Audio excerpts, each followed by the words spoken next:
கர்த்தரும் இரட்சகருமாகிய இயேசு கிறிஸ்து நாமத்தினால் உங்கள் எல்லோரையும் அடியேன் அன்போடு கூட வாழ்த்தி வரவேற்கிறேன். இப்பொழுதும் ஏசாயா 56வது அதிகாரம் முதல் வசனத்தை நாம் வாசிக்க போகிறோம். பழைய ஏற்பாட்டிலே 862வது பக்கம். கர்த்தர் சொல்லுகிறார், நீங்கள் நியாயத்தை கைக்கொண்டு நீதியை செய்யுங்கள். என் ரட்சிப்பு வரவும் என் நீதி வெளிப்படவும் சமீபமாயிருக்கிறது. கர்த்தர் சொல்லுகிறார், அவருடைய பிள்ளைகளாகிய நாம் நியாயத்தை கைக்கொள்ள வேண்டும் என்று, நீதியை செய்ய வேண்டும் என்று. அப்படியாய் நியாயத்தை கைக்கொண்டு நீதியை செய்யும் போது அவர் தம்முடைய ரட்சிப்பை நமக்கு கொடுக்கிறவராகவும் தம்முடைய நீதியை வெளிப்படுத்துகிறவராகவும் சமீபமாயிருக்கிறார். எரேமியா 16வது அதிகாரம் 11வது வசனம், பக்கம் 895 பழைய ஏற்பாட்டிலே. எரேமியா 16:11. நீ அவர்களை நோக்கி, உங்கள் பிதாக்கள் என்னை விட்டு அந்நிய தேவர்களை பின்பற்றி அவர்களை சேவித்து அவர்களை பணிந்து கொண்டு என் நியாயப்பிரமாணத்தை கைக்கொள்ளாமல் என்னை விட்டுவிட்டார்கள். ஆனபடியினாலே நீங்கள் நியாயத்தை கைக்கொண்டு நீதியை செய்யுங்கள். என் ரட்சிப்பு வரவும் என் நீதி வெளிப்படவும் சமீபமாயிருக்கிறது என்று கர்த்தர் ஏசாயாவின் மூலமாய் சொல்லுகிறார். ஆகவே நம்முடைய பிதாக்கள் உண்மையிலே ஜீவனுள்ள தெய்வத்தை விட்டுவிட்டு அவர்கள் அந்நிய தேவர்களை பின்பற்றினார்கள், அவைகளை சேவித்தார்கள், அவைகளை பணிந்து கொண்டார்கள். நியாயப்பிரமாணத்துக்கு விரோதமாய் அவர்கள் செயல்பட்டு நியாயப்பிரமாணத்தை கைக்கொள்ளாமல் ஜீவனுள்ள தேவனை விட்டுவிட்டார்கள். செய்தவர்கள் யார்? நம்முடைய பிதாக்கள். மாதா பிதா, அப்பா அம்மா, தாய் தகப்பன், தந்தையும் தாயும். பிதா நம்முடைய தகப்பனும் தாயும் கூட ஜீவனுள்ள தேவனை பணிந்து அவரை சேவிக்காமல் அவரை விட்டுவிட்டார்கள். தேவனாகிய கர்த்தர் என்றால் நம்மை தேடி வந்து நம்மை ரட்சித்தார். அப்படிப்பட்ட பிள்ளைகளாகிய நாம் அவருடைய நியாயப்பிரமாணத்தை கைக்கொள்ள நீதியை செய்ய அழைக்கப்படுகிறோம். ஆகவே அன்றைய பிதாக்களுக்கு நியாயப்பிரமாணம் கொடுக்கப்பட்டிருந்தும் அவர்கள் அதை கைக்கொள்ளாமல் கர்த்தராகிய தேவனை விட்டுவிட்டார்கள். இக்காலத்திலே இருக்கிற அவருடைய பிள்ளைகளாகிய நம்மை பார்த்து கர்த்தர் சொல்லுகிறார், நீங்கள் உங்கள் பிதாக்களை போல காணப்படாதபடிக்கு நீங்கள் நியாயத்தை கைக்கொண்டு நீதியை செய்யுங்கள். அப்பொழுது நான் உங்களை ரட்சிக்கும்படியாய் சமீபமாயிருக்கிறேன் என்று கர்த்தர் சொல்கிறார். ஆகவே நம்முடைய பிதாக்களும் அவரை அறியாதிருந்தார்கள். நாம் அவரை அறிந்து கொண்டோம். அவரை அறிந்து கொண்ட நாம் அவருடைய நியாயப்பிரமாணத்தை கைக்கொள்ள வேண்டும் என்று கர்த்தர் விரும்புகிறார். உபாகமம் 5வது அதிகாரம் பழைய ஏற்பாட்டில் 230வது பக்கம் 7, 8, 9 வசனங்களை வாசிக்கிறேன். தொடர்ந்து வாருங்கள். உபாகமம் 5வது அதிகாரம் 7வது வசனம், என்னையன்றி உனக்கு வேறே தேவர்கள் உண்டாயிருக்க வேண்டாம்.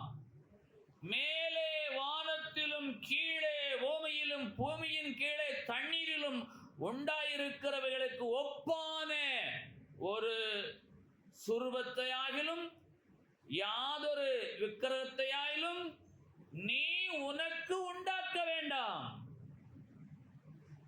9வது வசனம், நீ அவைகளை நமஸ்கரிக்கவும் சேவிக்கவும் வேண்டாம். உன் தேவனாகிய கர்த்தராயிருக்கிற நான் எரிச்சலுள்ள தேவனாயிருந்து என்னை பகைக்கிறவர்களை குறித்து பிதாக்களுடைய அக்கிரமத்தை பிள்ளைகளிடத்தில் 3ஆம் 4ஆம் தலைமுறை மட்டும் விசாரிக்கிறவராயிருக்கிறேன். பிதாக்களுடைய அக்கிரமத்தை பிள்ளைகளிடத்தில் 3ஆம் 4ஆம் தலைமுறை மட்டும் விசாரிக்கிறவராய் தேவனாய கர்த்தர் இருக்கிறார். ஏனென்றால் பிதாக்கள் என்ன செய்தார்கள்? அவரை விட்டுவிட்டு அந்நிய தேவர்களை பின்பற்றி அவைகளை சேவித்து அவைகளை பணிந்து கொண்டார்கள். ஆனபடியினாலே நியாயப்பிரமாணத்தை கைக்கொள்ளாமல் கர்த்தராகிய தேவனை விட்டுவிட்டார்கள். ஆகவே அவர் சொல்லுகிறார், பிதாக்களுடைய அக்கிரமத்தை, தகப்பன்மார் செய்த அக்கிரமமான காரியங்களை பிள்ளைகளிடத்தில்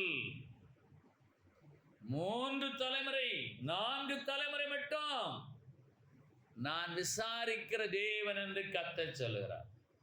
ஆகவே நீதிமொழிகள் 17வது அதிகாரம் 6வது வசனம், பழைய ஏற்பாட்டிலே 777வது பக்கம், பிள்ளைகளின் பிள்ளைகள் முதியோருக்கு கிரீடம், பிள்ளைகளின் மேன்மை அவர்கள் பிதாக்களே. பிள்ளைகளின் மேன்மை அவர்கள் பிதாக்களே. ஏன் என்று கேட்டால், பிதாக்கள் ஜீவனுள்ள தேவனை விட்டுவிட்டு அந்நிய தேவர்களை சேவித்து அவர்களை பணிந்து கொண்டு நியாயப்பிரமாணத்திற்கு விரோதமாய் செயல்பட்டார்கள். பிள்ளைகளுக்கு பலன் என்ன? 3ஆம் 4ஆம் தலைமுறை மட்டுக்கும் தேவனாகிய கர்த்தர் அதை விசாரிக்கிறவர். ஆகவே பிதாக்களே, பிள்ளைகளுடைய மேன்மைக்கு காரணமானவர்கள். பிள்ளைகளின் மேன்மை அவர்கள் பிதாக்களே. எல்லாம் சொல்லுங்க பார்க்கலாம். எல்லாரும் சொல்லணும். உங்களுடைய பிள்ளைகளின் மேன்மைக்கு பொறுப்பு நீங்களே என்று வேதம் சொல்லுகிறது. என்னுடைய பிள்ளைகளின் மேன்மைக்கு பொறுப்பு நான் என்று வேதம் சொல்லுகிறது. உங்களுடைய பிள்ளைகள் மேன்மைய வேண்டுமையானால் பிதா, மாதா, தாய், தகப்பன், அம்மா, அப்பா பொறுப்பாளிகளாக இருக்கிறார்கள்.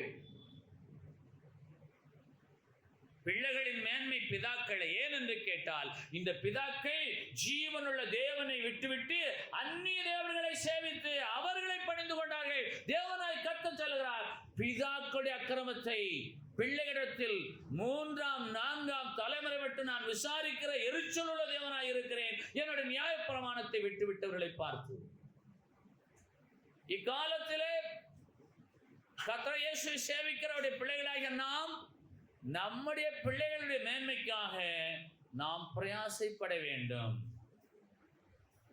நம்முடைய பிள்ளைகளுடைய மேன்மை எங்கே இருக்கிறது? பிதாவிடத்தில் இருக்கிறது, மாதாவிடத்தில் இருக்கிறது. ஆகவே அற்புதமான ஒரு வாக்கியம் நீதிமொழிகள் 17:6, பிள்ளைகளின் பிள்ளைகள் முதியோருக்கு கிரீடம். உங்களுக்கு ஒரு பேரப்பிள்ளை இருந்தால் அந்த பேரப்பிள்ளை யாரு? அவர் உங்களுக்கு கிரீடம். அது எப்படி கிரீடம் என்று நீங்கள் அனுபவித்தால் தான் தெரியும். கண்ணுக்கு புலப்படாத ஒரு அற்புதமான கிரீடம் பிள்ளைகளின் பிள்ளைகள். அடுத்தபடியாக பிள்ளைகளின் மேன்மைக்கு காரணர்கள் யார்? அவருடைய பிதாக்கள். ஏனென்றால் பிதாக்கள் நியாயப்பிரமாணத்துக்கு விரோதமாய் செயல்பட்டு அந்நிய தேவர்களை சேவித்து அவைகளை பணிந்து கொண்டார்கள். அந்த அக்கிரமத்தை செய்து அவர்களுடைய பிள்ளைகளின் மேலே அந்த பாவம் பழியும் 4 தலைமுறைக்கு வரும் என்று இந்த வேதவசனத்தை கேள்விப்படுகிற பிள்ளைகளுக்குரிய மேன்மைக்காக நீங்கள் என்ன செய்ய வேண்டும் என்று சொல்லி வேதம் சொல்லுகிறது. வாசிக்கலாம். நீதிமொழிகள் 29வது அதிகாரம் 15வது வசனம், பழைய ஏற்பாட்டிலே 788வது பக்கம். பிரம்பும் கடிந்து கொள்ளுதலும் ஞானத்தை கொடுக்கும், தன் இஷ்டத்திற்கு விடப்பட்ட பிள்ளையோ தன் தாய்க்கு வெட்கத்தை உண்டு பண்ணுகிறான். பிதாக்கள் பிள்ளைகளாகிய நாம் தாய்க்கு, பெற்ற தாய்க்கு சந்தோஷத்தை உண்டு பண்ணுகிற மகனாய் காணப்பட வேண்டும். பிரம்பும் கடிந்து கொள்ளுதலும் ஞானத்தை கொடுக்கும், தன் இஷ்டத்திற்கு விடப்பட்ட பிள்ளையோ தன் தாய்க்கு வெட்கத்தை உண்டு பண்ணுகிறான். இவனை பெற்றெடுத்ததற்கு நான் அவமானப்படுகிறேன் என்று சொல்லி தாய் சொல்ல காரணம், அவன் இஷ்டத்திற்கு நீங்கள் அவனை விடக்கூடாது. பிள்ளையின் மேன்மை உங்களுடைய கையில இருக்கிறது. பிள்ளையின் மேன்மை பிதாக்களே. ஆகவே அவனை கடிந்து கொள்ள வேணும். பிரம்பை கையாட வேண்டிய நேரத்தில் கையாட வேணும். இப்ப உள்ள பிள்ளைகளுக்கு பிரம்பு எடுத்தால் அந்த பிரம்பை பிடுங்கி நம்மை அடிக்கும். அப்படிப்பட்ட பிள்ளைகள். இது பழைய ஏற்பாட்டின் பிள்ளைகள். பிரம்பு எடுத்தால் பயப்படும். மேலை நாடு ஒன்றிலே ஒரு தகப்பனார் தன் மகனை கடிந்து கொண்டார். அவன் உடனடியாக காவல்துறைக்கு போன் செய்து என்னை ஒருவர் கொலை செய்ய வருகிறார் என்று தகவல் கொடுத்து விட்டான். இது மேலை நாட்டிலே உண்மையிலே நடந்த ஒரு சம்பவம். அவர்கள் துரிதமாக வந்து அந்த வீட்டின் கதவை தட்டி, இங்கே இருந்து ஒரு புகார் வந்தது, ஒருவர் என்னை கொலை செய்கிறார், கொலை செய்ய முயற்சிக்கிறார் என்று. அது இந்த வீடு தானே? பெயரை கேட்ட, ஆமா இதுதான். யார் அவர்னா? இவர்தான் என்று தன் தகப்பனை கை காட்டினானாம்.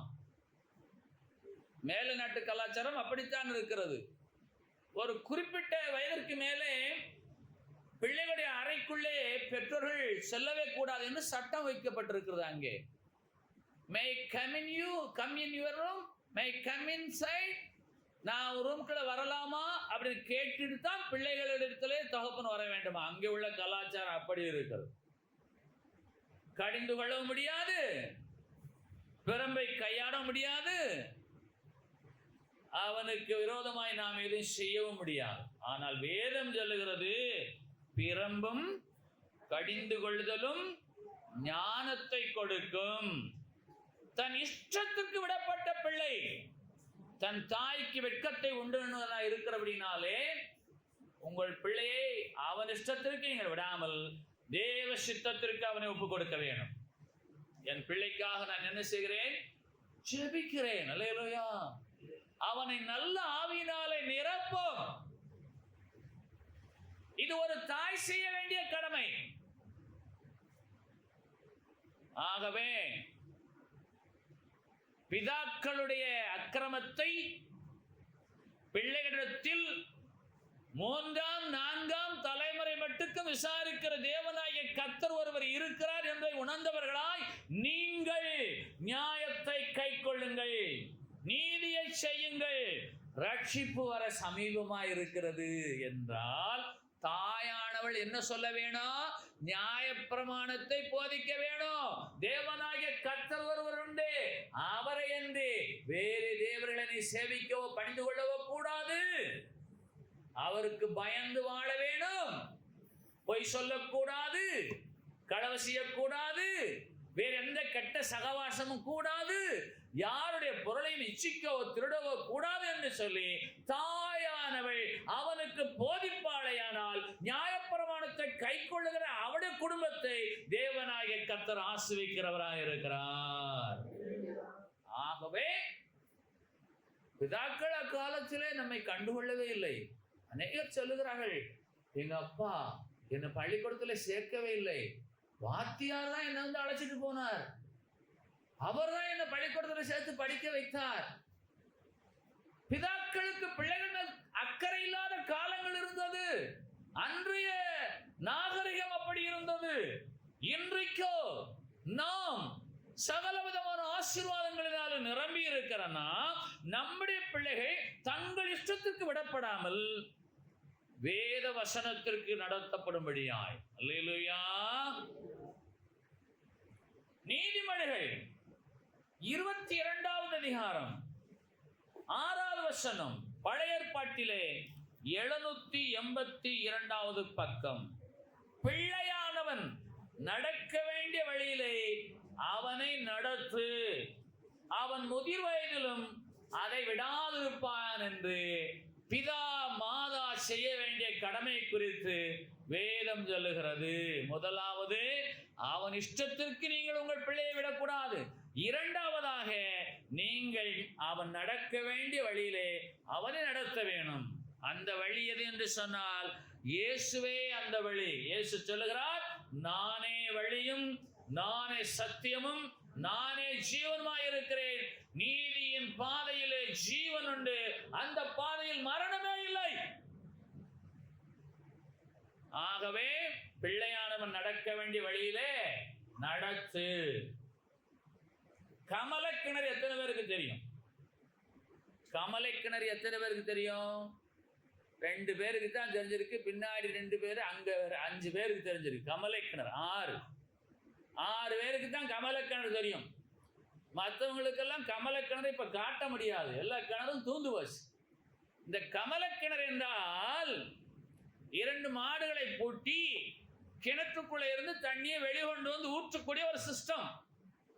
இது வட இந்தியாவில வேற மாதிரி சிஸ்டமா இருக்கு. ஒரே மாடு ஒரே இடத்துல சுத்திக்கிட்டே இருக்கும், பாத்திரங்களா தொடர்ந்து வந்து தண்ணி ஊத்திக்கிட்டே இருக்கும். அதை பார்த்து ஆச்சரியமா அந்த ராஜஸ்தான கண்ணால பார்த்தேன் நான். அது பம்புல வரக்கூடிய தண்ணியை விட அதிகமா வருது. 2 குவளைகள், 2 குவளைகளா வந்து விடும். ஒரு மாடு ஒரே இடத்துல சுத்திட்டு இருக்கும். ஆனா நம்ம நாட்டில கமலை கிணறு என்று சொல்லி ஒரு முறைமை இருந்தது. அந்நாட்களிலே முதலாவது தலாவை வைத்து தண்ணீர் அளித்தார்கள். தலா கிணறு எத்தனை பேருக்கு தெரியும்? தகரட்ட பாலை எடுத்து ஊத்துனாங்க. அதுக்கு அடுத்தபடியா அதுக்கு முன்னாடி ஏற்றம் தண்ணியை வாங்கி ஊற்ற ஒரு ஆளு, மேலே நின்று முன்னும் பின்னும் நடக்க ஒரு ஆளு, 2 பேர் சேர்ந்து தலா மூலமாய் தண்ணீரை இறைத்தார்கள். அதற்கு பின்பாக தனிநபராக ஒரு இரும்பு டப்பாவை எடுத்து அதை தூக்கி விட்டு தண்ணீர் ஊற்றினார்கள். இவைகளை நேரடியாக நீங்கள் கண்டால் தான் உங்களுக்கு விளங்கும், ஆனாலும் ஓரளவு சொல்லுகிறேன். அடுத்தபடியாக மாட்டை பூட்டி தண்ணீரை வெளியே கொண்டு வரக்கூடிய தலா கிணறு வந்தது. கமலக்கிணறு வந்தது.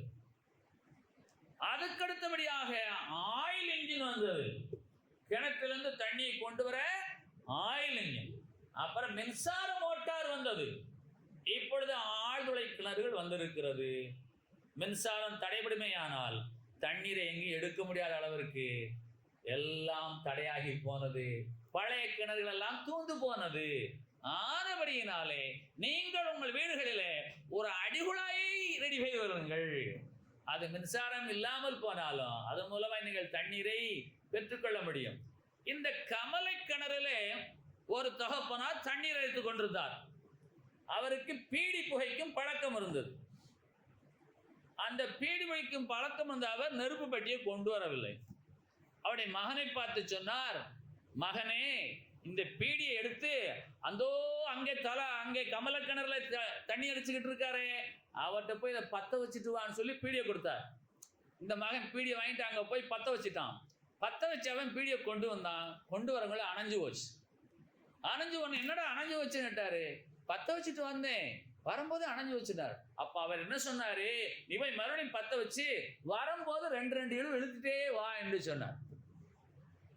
இப்படித்தான் எங்க அப்பா மூலமா நான் பீடி பிடிக்க கற்றுக்கொண்டேன். சில தகப்பன்மார் கிராம பகுதிகளிலே முட்புதர்களிலே வேலி செடிகளுக்குள்ளாக சூதாடுவார்கள்.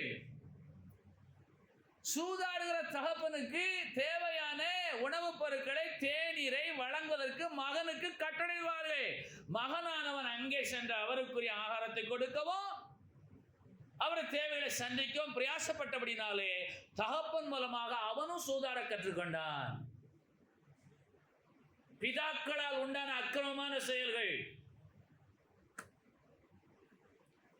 ஒரு மகன் சொல்லுகிறார், என் தகப்பனாருக்கு மது வாங்கி கொடுத்து அவருக்கு அதை குடிக்க ஐஸ் கட்டியை வாங்கி கொடுத்து, அவருக்கு நொறுக்கு தீனி வாங்கி கொடுத்து பழகின நான் அவரிடமிருந்து இந்த குடியையும் கற்றுக்கொண்டேன்.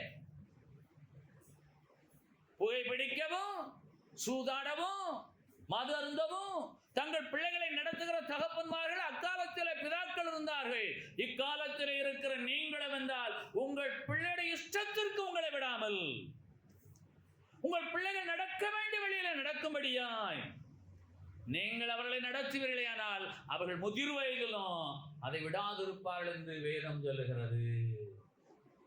பிள்ளைகளை எப்படி நடத்துகிறோம்?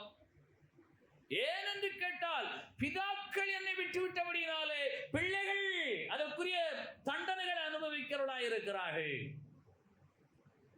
ஆகவே 23வது அதிகாரம் நீதிமொழிகள் 24வது வசனம், நீதிமொழிகள் 23 அதிகாரம் 24வது வசனம், பழைய ஏற்பாட்டிலே 783வது பக்கம்.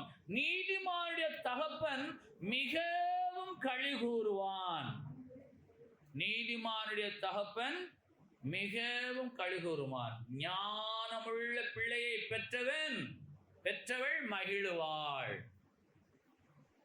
நீதிமானுடைய தகப்பன் மிகவும் களி கூறுவான். ஞானமுள்ள பிள்ளையை பெற்றவள் மகிழுவாள். இப்ப யார் நீதிமான் என்றால், ரோமர் 2வது அதிகாரம் 13வது வசனம், புதிய ஏற்பாட்டில் 209வது பக்கம். நியாயப்பிரமாணத்தை கேட்கிறவர்கள் தேவனுக்கு முன்பாக நீதிமான்கள் அல்ல. நியாயப்பிரமாணத்தை கேட்கிறவர்கள் தேவனுக்கு முன்பாக நீதிமான்கள் அல்ல. நியாயப்பிரமாணத்தின்படி செய்கிறவர்களே, கை கொள்ளுகிறவர்களே, கை கொண்டு நடக்கிறவர்களே நீதிமான்களாக்கப்படுவார்கள் என்றால், அந்த நியாயப்பிரமாணம் அவர்களை நீதியின் பாதையில் நடத்தி அவர்களை நீதிமான்களாக்குகிறது. ஆகவே உங்கள் பிள்ளைகள் நியாயப்பிரமாணத்தை கேட்பதோடு கூட மாத்திரம் அல்லாதபடிக்கு நியாயப்பிரமாணத்தின்படி செய்கிறவர்களாய் காணப்பட பிதாக்களாகிய மாதாக்களாகிய நீங்கள் உங்கள் பிள்ளைகளின் மேலே கவனம் கொள்ளும்படியாய் வேதம் நமக்கு ஒரு வாய்ப்பை கொடுக்கிறது. என்ன என்று கேட்பமையானால், கணவர் வந்தால் மனைவி வரமாட்டார். ஞாயிற்றுக்கிழமை ஆராதனை, ஞாயிற்றுக்கிழமை கர்த்தரை தொழுது கொள்வதற்கு கணவன் வந்தால் மனைவி வரமாட்டார். மனைவி வந்தால் கணவன் வரமாட்டார். கணவன் மனைவி வந்தால் பிள்ளைகள் வரமாட்டார்கள். பிள்ளைகள் வந்தால் கணவன் மனைவி வரமாட்டார்கள். வேதம் சொல்லுகிறது, தன் இஷ்டத்திற்கு விடப்பட்ட பிள்ளையோ தன் தாய்க்கு என்ன உண்டாகிறது? வெட்கக்கேடு. ஆகவே பிள்ளையாண்டவர் நடக்க வேண்டிய வழியிலே நீங்கள் நடக்க வேண்டுமே. உங்கள் மகனை பார்த்து நீங்கள் சொல்லுங்கள், இது கர்த்தருடைய நாள். பழைய ஏற்பாட்டு காலத்துல காலை தொடங்கி மாலை வரையிலும் எல்லாரும் கர்த்தரை தொழுது கொள்ள வேணும். இப்ப சபை நேரம் எப்படி ஆகி போயிட்டது? நான் விசுவாசியா இருக்கையில 6ஆம் வகுப்பு படிக்கையில 3 மணி நேரம் பாடலே, 1 மணி நேரம் சாட்சிக்கு, 1 மணி நேரம் பிரசங்கம், 1 மணி நேரம், 9 மணிக்கு வந்து 1 மணி வரையும் கூட சில நாட்கள் ஆகும். இந்நாட்களில் விசுவாச பிள்ளைகள் என்டர்டெயின்மெண்ட், ஆடல் பாடல் கூத்து கும்மாளம். தன் இஷ்டத்திற்கு விடப்பட்ட பிள்ளையோ பிள்ளையை பெற்ற தாய்க்கு வெட்கத்தை உண்டுமுடா என்று சொன்னால், தாயானவள் சொல்ல வேணும், நீ என் சொல்லை கேள், இது கர்த்தருடைய நாள். அவரை எப்படி நடத்துகிறோம்? பிதாக்களாகி உங்களுடைய அக்கிரமத்தை உங்கள் பிள்ளையிடத்தில் தேவனாய் கர்த்தர் நியாயம் விசாரிக்க போகிறார். உபாகமம் 5வது அதிகாரத்தின் 9வது வசனத்தின் பிற்பகுதி சொல்லுகிறது, பிதாக்களுடைய அக்கிரமத்தை பிள்ளையிடத்தில் 3ஆம் 4ஆம் தலைமுறை மட்டும் நான் விசாரிக்கிற தேவன் என்று சொல்லுகிறார். ஆகவே உங்கள் பிள்ளைகளுடைய இஷ்டத்திற்கெல்லாம் உங்கள் பிள்ளைகளை நீங்கள் நடத்துவீர்களேயானால் உங்கள் பிள்ளைகளுடைய மேன்மை தடைபட்டு போகும். உங்கள் பிள்ளைகள் நடக்க வேண்டிய வழியில் நீங்கள் நடத்துவீர்களேயானால் அது மேன்மைக்குரிய வழியாகும். ஆகவே ஞாயிற்றுக்கிழமை பிள்ளைகளோடு கூட தேவாலயம் கூடுகிற குடும்பத்தார் யார்? ஒரு கேள்வி கேட்கலாமா? நாங்கள் ரட்சிக்கப்பட்ட புதுதிலே எங்கள் வீட்டிலே 6 பேர், எங்க அப்பா சேர்ந்து 8 பேர். பாஸ்டருக்கு எங்களை பார்த்தாலே சந்தோஷமாக இருக்கும். ஒரு ஊழியனுக்கு உண்மையான சந்தோஷம் எது தெரியுமா? எல்லா குடும்பங்களும் தேவாலயம் வருகை புரிவது. அதற்கு பின்புதான் காணிக்கை, தசமாக, கொடுக்கல், வாங்கல், சாப்பாடு எல்லாம். சபையை கூடுவதுதான் ஒரு உண்மையான ஊழியனுக்கு ஆவியிலே சந்தோஷம். பிள்ளையானவன் தன் இஷ்டத்திற்கு நடப்பானையானால் அவனுடைய மேன்மைக்கு அவனே தடையாகி போகிறான். அதை அனுமதிக்கிற தாய் வெட்கமடைவாள். நடக்க வேண்டிய வழியில் அவன் நடத்தாத பிதா, மாதா. ஆகவே நீதிமான், வேத வசனத்தை கை கொள்ளுகிறவன் எதை கை கொள்ளட்டும்? என்னையன்றி உனக்கு வேறு தேவர்கள் உண்டா இருக்க வேண்டாம். என்னுடைய ஓய்வு நாளை பரிசுத்தமா ஆசரிப்பாயாக, நீ இச்சையாக இருப்பாயாக. அவரை தேட வேணும், அவரை பணிந்து கொள்ள வேணும், அவரே தஞ்சம். அவர் எப்படி நடத்துவாரோ அப்படி நான் வாழ்வேன் என்ற நிலையிலே ஒரு மனிதன் காணப்படுவானேயானால், ஒரு பிள்ளை நடத்தப்படுவானேயானால், அந்த நியாயப்பிரமாணத்தை கை கொள்கிற அவன் நீதிமானாகி போகிறபடினாலே அவனை பெற்ற தகப்பனும் தாயும் மனம் மகிழ்வார்கள். இன்றைக்கு உங்கள் பிள்ளைகளை உங்களால் கர்த்தராகிய இயேசுவை நோக்கி நடத்த முடியுமா? அவன் இஷ்டத்திற்கு நீங்கள் விட்டுக் கொண்டிருக்கிறீர்களா? நீங்கள் சொல்லுங்கள். ஆகவே நீதிமானுடைய தகப்பன் மிகவும் கழிகூறுவான் என்ற வசனம் தகப்பனுடைய வாழ்க்கையில, பிதாவுடைய வாழ்க்கையில நிச்சயமா நிறைவேறும். எப்பொழுது நிறைவேறும்? நியாயப்பிரமாணத்தை கை கொள்ளும் பொழுது. ஆகவே நீங்கள் நியாயத்தை கை கொண்டு நீதியை செய்யுங்கள். என் ரட்சிப்பு வரவும் என் நீதி வெளிப்படவும் சமீபமாய் இருக்கு என்று கர்த்தர் சொல்லுகிறார். அல்லேலூயா. ஏனென்று கேட்டால் சங்கீதம் 106 7வது வசனம் 8வது வசனம், பழைய ஏற்பாட்டிலே 737வது பக்கம். எங்கள் பிதாக்கள் எகிப்திலே உம்முடைய அதிசயங்களை உணராமலும் உம்முடைய கிருபைகளின் திரட்சியை நினையாமலும் போய் சிவந்த சமுத்திர ஓரத்திலே கலகம் பண்ணினார்கள். ஆனாலும் அவர் தமது வல்லமையை வெளிப்படுத்தும்படி தம்முடைய நாமத்து நிமித்தம் அவர்கள் என்ன செய்தார்? ரட்சித்தார். தேவனுக்கு விரோதமாய் கலகம் பண்ணின பிதாக்கள் அவர்களை இன்றைக்கும் தேவனாய் கர்த்தர் ரட்சிக்கும்படியாக சொல்லுகிறார். நீங்கள் நியாயத்தை கை கொள்ளுங்கள், நீதியை செய்யுங்கள், என் ரட்சிப்பு உங்களுக்கு கடந்து வரும், என் நீதி உங்களிலே வெளிப்படும், இவைகள் சமயமா இருக்கு என்று ஏசாயா 56வது அதிகாரத்தின் 1வது வசனத்தில் அவர் சொல்லுகிறார். ஆகவே ஒருவேளை இன்றைக்கு உங்கள் பிள்ளைகள் உங்களோடு கூட கலகம் பண்ணி கொண்டிருந்தால், உங்களுடைய பிதாக்கள் பிள்ளைகளோடு கலகம் பண்ணி கொண்டிருந்தால், ஆனாலும் அவைகளையெல்லாம் மன்னித்து ரட்சிக்கும்படியாய் அவர் தமது வல்லமையை வெளிப்படுத்துகிறவர். சங்கீதம் 106 8வது வசனம். அதே போல ஏசாயா 56 1வது வசனம், என் நீதி வெளிப்படும், என் வல்லமையை நான் வெளிப்படுத்தும்படியாய் என்னுடைய நாமத்து நிமித்தம் உங்களை நான் ரட்சிக்க கிருபை பெருத்தவராய் இருக்கேன் என்று கர்த்தர் சொல்லும் பொழுது நீங்கள் என்ன செய்ய வேணும்? ஆனாலும் மிகவும் முக்கியம், பிதாக்கள் கலகம் பண்ணினார்கள், பிள்ளைகளும் கலகம் பண்ணினார்கள், குடும்பத்திலே சமாதானம் இல்லை, தன் இஷ்டத்திற்கு மகன் போனான், பிள்ளை நடத்த வேண்டிய வழியிலே நடத்தவில்லை, குடும்பத்திலே கலகம் உண்டானது.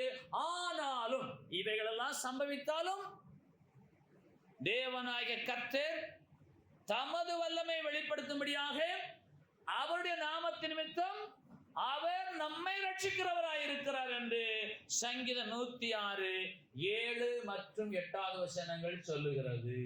ஆகவே இந்த வருஷத்தின் 12வது மாதத்தின் 8வது நாளில் வந்திருக்கிற நாம்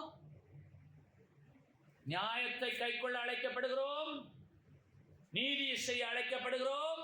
அப்பொழுது தேவனாகிய கர்த்தருடைய ரட்சிப்பு நமக்கு கடந்து வரும் என்று வானத்தையும் பூமியை உண்டாக்கின்ற சர்வ வல்லமையுள்ள தேவனாகிய கர்த்தர் சொல்லுகிறார். அல்லேலூயா. கவனிக்கலாமா?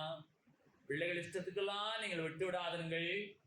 தேவனாகிய கர்த்தருடைய சித்தத்திற்கு நீ உன்னை ஒப்புக்கொடு என்று பிள்ளைகளுக்கு சொல்லுங்கள். ஏனென்று கேட்டால் பிள்ளைகளின் மேன்மை அவர்கள் பிதாக்களே.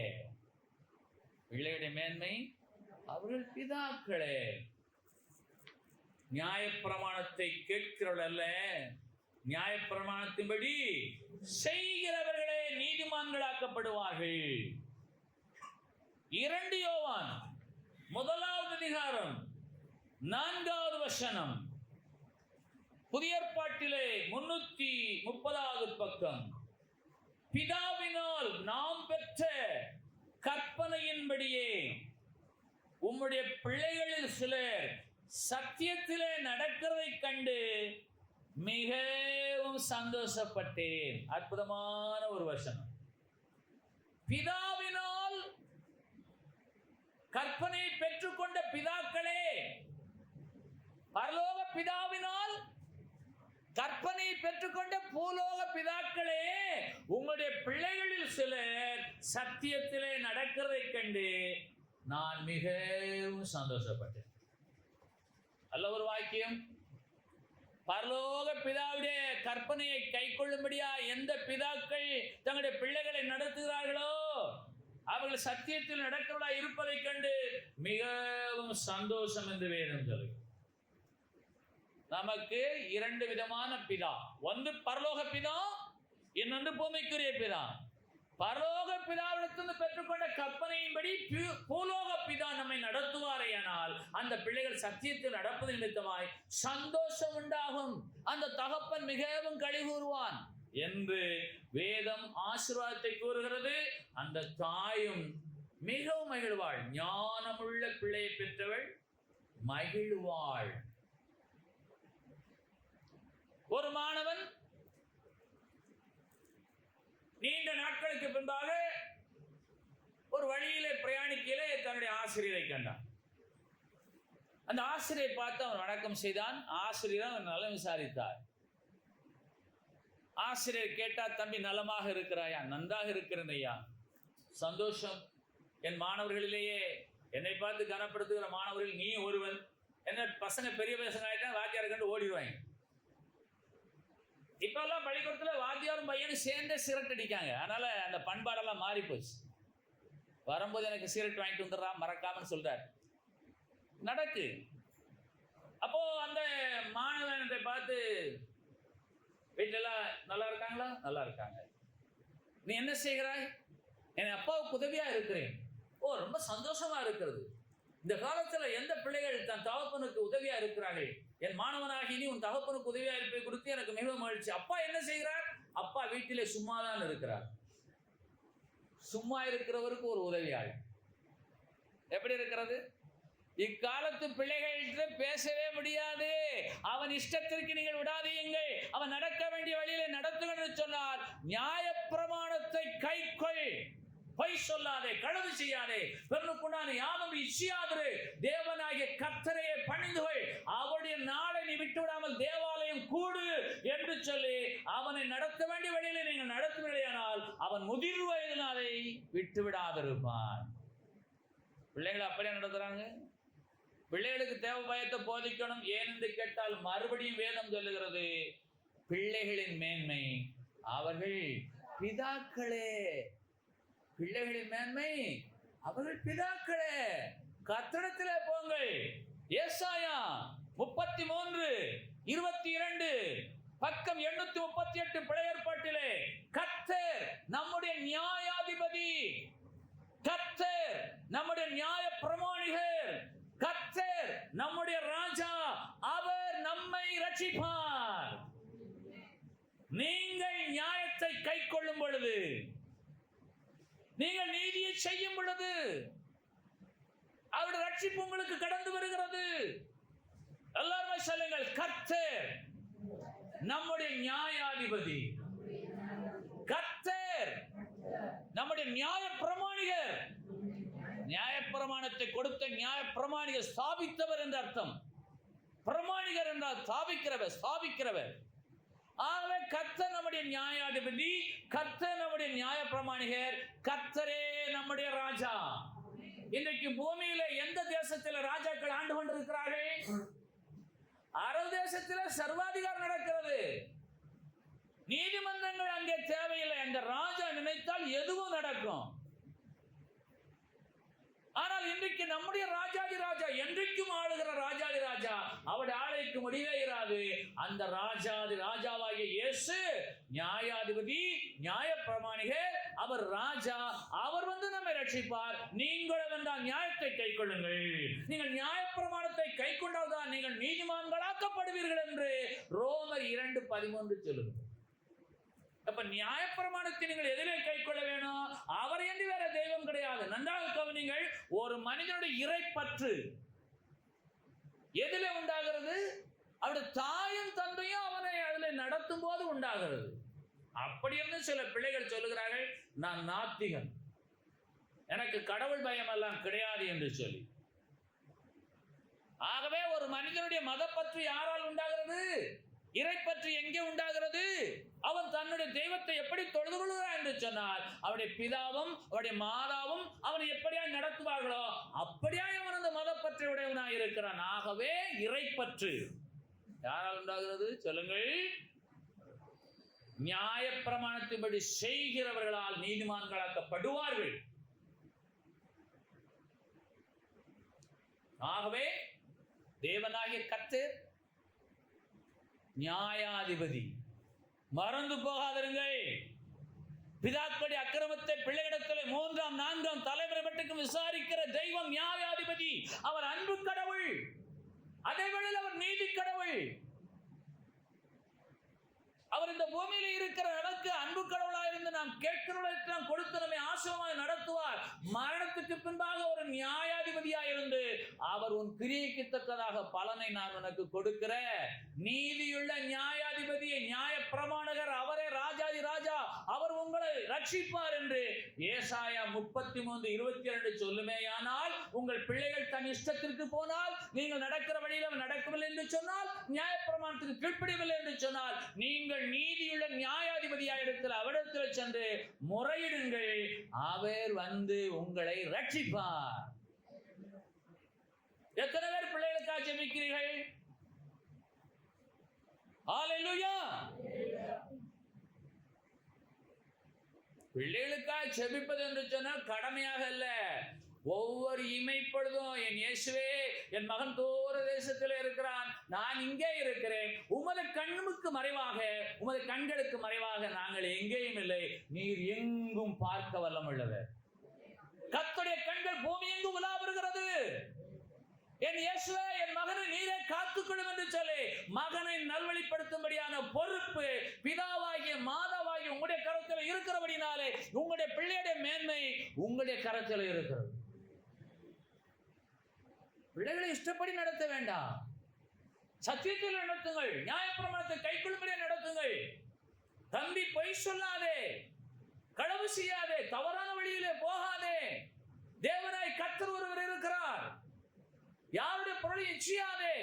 நீ கர்த்தரை பின்பற்று, நியாயப்பிரமாணத்தின்படி அவரையே தொழுதுகள், அவருடைய ஆலயத்தை தேடு, உனக்கு மேன்மை உண்டாகும் என்று சொல்லி எந்த பிதா சொல்லுவாரோ அந்த பிதாவுக்கு மேன்மை உண்டாகும்படியாய், அவருடைய பிள்ளைகளுக்கு மேன்மை உண்டாகும்படியாய் நியாயப்பிரமாணத்தின் 5வது கட்டளை என்ன தெரியுமா?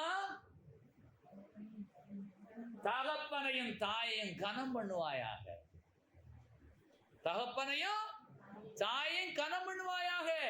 அவன் தன் தகப்பனையும் தன் தாயையும் கனம் பண்ணுவது 2 விதங்களிலே.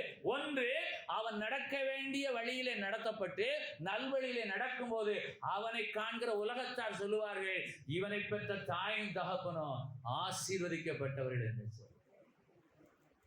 2வதாக, தன் தகப்பனும் தாயும் முதிர் வயதுள்ளவளானாலும் இவன் முதிர் வயதுள்ளவனானாலும் ஜீவன் பிரிய வரையிலும் தன் தாய் தகப்பனை அவன் கனம் பண்ணுகிறவனாய் காணப்படுகிறான். காரணம் என்ன?